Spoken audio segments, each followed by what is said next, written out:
வணக்கம் மக்களே! இன்னைக்கு லப்பர் பந்து திரைப்படத்த பத்தி தான் பேச போறோம். 90களில் நடந்த கதையா தான் இருக்கு. குறிப்பா கிராமத்துல நடக்கக்கூடிய கிரிக்கெட்டை மையப்படுத்தி எடுத்திருக்காங்க இந்த திரைப்படம். கிரிக்கெட் எந்த வயசானாலும் நம்ம ஆடிட்டே இருப்போம். கிரிக்கெட்ட விட்டு நம்மளால வெளிய வர முடியாது. அப்படிப்பட்ட ஒரு திரைப்படம் தான்.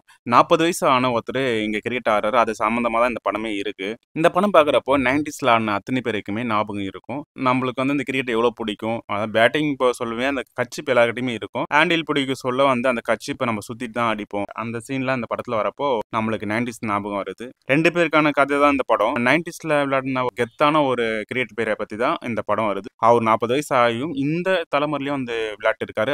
அது அந்த கெத்து எப்பவுமே குறையாம கிரிக்கெட்ல இருக்காரு. அது சம்மந்தமா தான் இந்த படம் இருக்கு. இன்னமும் நம்ம கிரிக்கெட் விளையாட போனோம்னாக்கா அவங்க கிளம்பி வந்துருவாங்க. சின்ன வயசுல நம்மளுக்கே தோணும். இவங்களாம தான் இருக்கணும். பேட்டிங்லாம் சூப்பரா ஆடுறாங்களேன்னு சொல்லுவோம். கடைசியில அவங்க கூடவே நம்ம விளையாடுவோம். அந்த அளவுக்கு அவங்க 40 வயசு ஆனாலும் கூட ஆடிட்டே இருப்பாங்க. அப்படிப்பட்ட ஒரு கேரக்டர்ல தான் நடிச்சிருக்காரு தினேஷ் அவர்கள். சிறப்பா நடிச்சிருக்காரு. விஜயகாந்த் சாரோட பாட்டு நெறைய வருது. பொட்டு வச்ச தங்க கூட பாட்டு வர சொல்லலாம் செம்ம மாசா இருக்கு, கெத்தா இருக்கு. இன்னமும் பார்க்கணும்னு தோணுது. இந்த படத்துல கெத்தி எந்த அளவுக்கு சிறந்த பேட்டிங்கா இருக்காரோ அதே போல பெஸ்ட் பவுலராக ஹரிஷ் கல்யாண் அன்புன்ற கேரக்டர் நடிச்சிருக்காரு. சிறப்பா இருக்கு. கண்டிப்பா இவங்க 2 பேரை பார்த்தாக்கா நம்ம ஊர்ல கண்டிப்பா இப்படி 2 பேர் இருப்பாங்க. கிட்டத்தட்ட இந்த படம் வந்து 20 வருஷத்துக்கான கதையை தான் எடுத்திருக்காங்க.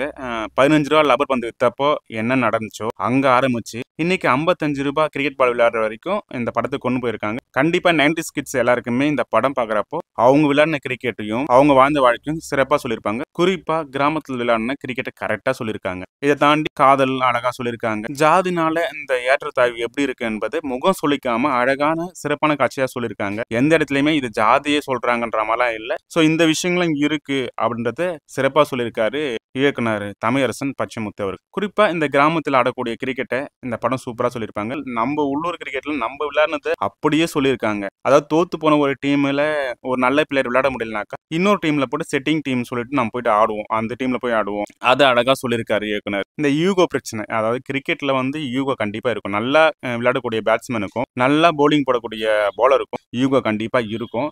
அதை தெளிவா சொல்லியிருக்காரு இயக்குனர் இந்த படத்துல. ஸோ இந்த படம் பார்க்குறப்ப எனக்கு ரொம்ப சந்தோஷமா இருந்துச்சு. 90ஸ்க்கு போன மாதிரியே இருந்தது. ஸோ நீங்களும் 90s கிட்ஸ் இந்த அனுபவம் எனக்கும் இருக்குண்ணா. லப்பர் பந்த பத்தி நீங்களும் கமெண்ட் பாக்ஸ்ல கமெண்ட் பண்ணுங்க. உங்க ஊர்ல யார் கெத்து அப்படின்றது கமெண்ட் பாக்ஸ்ல கமெண்ட் பண்ணுங்க. கண்டிப்பா எல்லா ஊர்லயும் கெத்துன்ற ஒரு ஆள் இருப்பாங்க. ஸோ அந்த கெத்து யாருன்னு நீங்க கமெண்ட் பாக்ஸ்ல கமெண்ட் பண்ணுங்க. நன்றி.